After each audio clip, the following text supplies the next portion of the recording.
Now back to the business of tourism, and tourism is indeed big business. You will remember that September is Tourism Month. Now the Tourism Business Council wants to be the global leader in the sector. It is holding its second leadership conference to discuss opportunities as well as the challenges faced by the industry. eNCA's anchor Gareth Edwards is in Sun City, as you would have noticed. He's not with me today, and no, he's not on holiday, but he's attending to some very serious business, that of the three-day gathering taking place starting today. Yes, indeed. Gareth, we spoke to you a little bit earlier on, and you were going to be going inside to find out the dynamics, who's there, who's going to be speaking, and really acknowledging the fact that this is not just about South Africa. Tourism is indeed one of those sectors that is open to the world and invites the world to us. Yeah, it absolutely does, and I'm so glad you phrased it like that, Tommy. Morning to you, morning everyone. Welcome back. So I've had to put my proper work shoes on. I'm not jumping around in the Valley of Waves, not for now. Maybe at 8 o'clock I'll go take a jump in the Valley of Waves again. I'm glad you mentioned the international tourists, because I think when you look at one of the provinces in our country, and when you always associate international tourism to South Africa, yes, there is the Sun Cities, but of course there's another city. We're talking about the city of Cape Town as well, the iconic Table Mountain, all the vineyards, and we can go on and on and on. I think it is one of those provinces, one of those cities where international tourists are flocking to. And I don't want to make it sound like I'm showing favoritism, because I don't have all the numbers. Someone who does, though, James Voss, City of Cape Town's mayoral committee member for economic growth, joining us this morning. First of all, does that fit on a business card, that title? It used to be much longer. Economic growth, tourism, strategic assets. So we shortened it to economic growth. It's just one side of the business card, which is good. Tommy was mentioning, and this is actually, I'm glad she did, James, good to have you on eNCA, by the way. We'll talk conference in a second, mentioning the importance of the international sector. South Africa is the gateway into Africa, but also it seems Cape Town is the gateway into Africa from the rest of the world. City of Cape Town and the international airport, just talk numbers there, because it seems to be where people are coming in and then transiting out, aren't they? We're really proud of the achievement when it comes to our aviation performances, and so we're working around the clock to create more connections for Cape Town with international cities in Africa and in other key source markets, and we are now landing 120 international flights every single week into Cape Town. We have 25 international airlines flying to Cape Town, and if you look at the numbers coming through Cape Town International Airport on a daily basis, it's 31,000 passenger movements. So aviation is absolutely a cornerstone of Cape Town's tourism value proposition to connect Cape Town with key source markets so that we can stimulate supply and demand for visitors and investors. So we're working around the clock to attract those airlines and to establish agreements.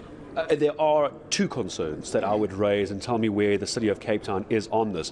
One is that talk of the expansion of the airport. I'm not too sure where we are on that. There was a lot of attention on that, and then that seems to have at least fallen out of the headlines. So now maybe just give me an update on that. And then the other, as we were reporting earlier, still concerns with local domestic carriers. Mango, for example, one of our top stories this morning. It may continue, it may not continue. As Cape Town, you rely on the other domestic airlines to get people from Cape Town to, for example, Sun City. Let's start with the airport. Where are we? So the expansion of Cape Town International Airport is a top priority. We need to expand the airport, additional runway capacity, airport terminal, cargo capability. So we are in close talks with the Airports Company of South Africa. All of the environmental impact assessments and all of the preliminary planning have been done. Prior to COVID, there was a pause, but we need to now unpause and continue with the expansion. What was the story with residents in the area? It was going to encroach on their living space, encroach on where they were keeping their livestock. We had that story. Just help me understand that. So obviously part of the expansion will be the relocation of some of the informal settlements, and that will have to happen. The airport expansion is a must for us as a city, because if you look at 200 international flights arriving every single week, and with domestic picking up, we're going to run out of space. And so we need to think as a global city, and the Airports Company of South Africa needs to prioritize the funding for the expansion. We've worked incredibly hard to get all of the planning approvals in place, and obviously the external impact would be the relocation of informal settlements. That is a consequence of such an expansion. And those negotiations and those engagements happening with those in the informal settlements. You're not just bullying people into moving. Well, in certain cases there has been illegal land occupation, and so then it makes it very difficult and complicated. But the relocation must happen, and that will be done in a way that gives dignity and absolute confidence to the process. So we'll go through the full process with the Department of Human Settlements, which will be the lead in terms of relocating those informal settlements, but it is something that must happen if we want to expand the airport. So that's one of the issues that the City of Cape Town is dealing with, and that's what this conference is about, isn't it, James? It's about looking at the problems, recognizing them, acknowledging them, and going, okay, how do we try and fix it? That's why we're at this conference. I'll get your thoughts on conference in a moment. Thoughts, I imagine, though, we've heard this before, that tourism is everybody's business in South Africa. But I imagine, really, when you go one step further, you could take tourism into households, couldn't you? What does that look like? I know that's part of your thinking. In Cape Town, our goal is to help create a tourism-related job in every household. And we will do this by following 5 simple action steps. Aviation, landing more flights and getting city-to-city connections for Cape Town, on the continent and in our key source markets. Number 2, cruise. When cruise liners dock, they spend a lot of money. Cruise for the aircraft. No. I was like, wow, okay. They'll be cruising, and then they'll be descending. But cruise is a big money spinner for Cape Town. With our new dedicated cruise terminal, we are now attracting cruise liners from all over the world. In fact, the last cruise season, we had 70 cruise liners dock in Cape Town. That was 145,000 passengers and 42,000 crew disembarking and spending money and time in our destination. So cruise is a big part of our value proposition, and we're working very hard to attract more cruise liners. Number 3, events and conferences. A big money spinner for Cape Town. Our Cape Town International Convention Centre has more than 500 confirmed bookings for the next 2 years, and over the last year more than 280,000 delegates have attended conferences and events at the Cape Town Convention Centre. And so as the city government, we work incredibly hard to attract conferences, events and expos to our city through a dedicated conventions bureau. And then number 4, product development, Gareth. We need to develop more products that's tourism ready, that makes business sense, and that gives us that competitive edge by focusing on community, culture, cuisine, adventure. Because tourism, as you know, is a very competitive industry, so you're competing with other cities and other countries all around the world. So you need to follow closely the trends so that you can focus on those products that will give you the competitive edge and developing more tourismpreneurs.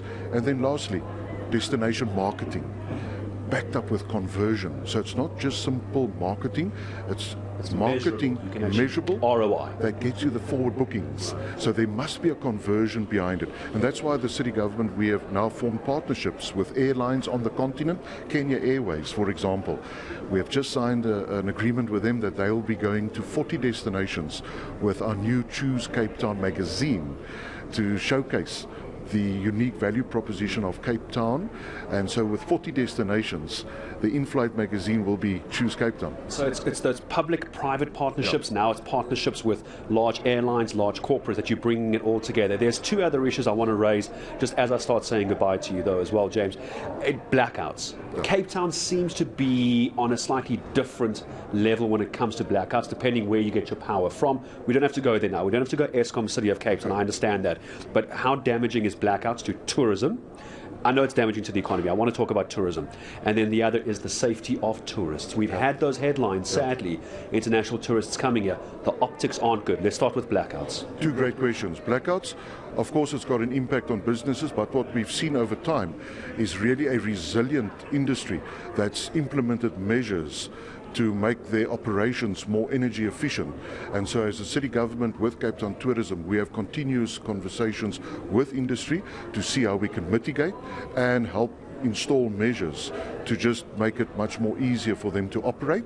And the city government has a bold and ambitious plan to invest 120 billion rand my apology, 120 billion rand over the next 10 years in infrastructure, water, energy, mobility, the things that can make or break a city. And in this case, we are purposefully going for the infrastructure that can really power up our city and our economy, and there's going to be a big part of that infrastructure budget towards energy, distribution, generating and storing, so that we can over time take Cape Town off the national grid and be an independent city with the help of private sector, so that we can generate and really just become the superpower of the continent. And safety, we need to talk safety very quickly. So safety is a top priority for us. We have a dedicated tourism law enforcement unit in Cape Town that's been deployed to all of the tourism hotspots. They're doing a great job. I follow their work very closely to see the impact. And since we've deployed last year, we've seen a marked decrease in crime in those areas. And we also have a TravelWise platform. And the TravelWise platform is where we give updates to visitors during their stay, things that need to be aware of. If there's a problem, they can alert us through the TravelWise platform and we can send help. So safety is a big priority for us. We're also going to deploy more safety tourism monitors in the coming peak period. But with a dedicated tourism law enforcement unit in the hotspots, it's made a big difference, because visitors want to have the comfort and the confidence that they're visiting a destination that's safe and well managed. Yeah, absolutely it is. And as we head into that festive season, I can't believe we're talking about the festive season this year. It just felt that we were talking about festive season last year. And here we are. James Voss, thank you very much. Pleasure. All the way in Johannesburg. Actually, I lied to you, all the way in Sun City, not Johannesburg at all. Far away from that, here at Sun City, for the Tourism Business Council of SA. He's going to be part of those attending the conference as well. Yes, later, Tommy, as I come to you now, we're going to have the Minister of Tourism and, of course, the Minister of Home Affairs. There's issues to raise with both of them. That's coming up a little bit later in the day. That's probably with Sally Burdett later this evening. Tommy, let me come back to you and we'll wrap it up in the next hour. Thank you so much, Gareth. You are very much missed, but I see you are on national duty right there in Sun City. We'll continue touching base with you and find out how the tourism conference is unfolding for the rest of the couple of days. Thank you so much. That's our Gareth Edwards. He will be joining us a little bit later on today as we wrap up at least the morning part of the conference.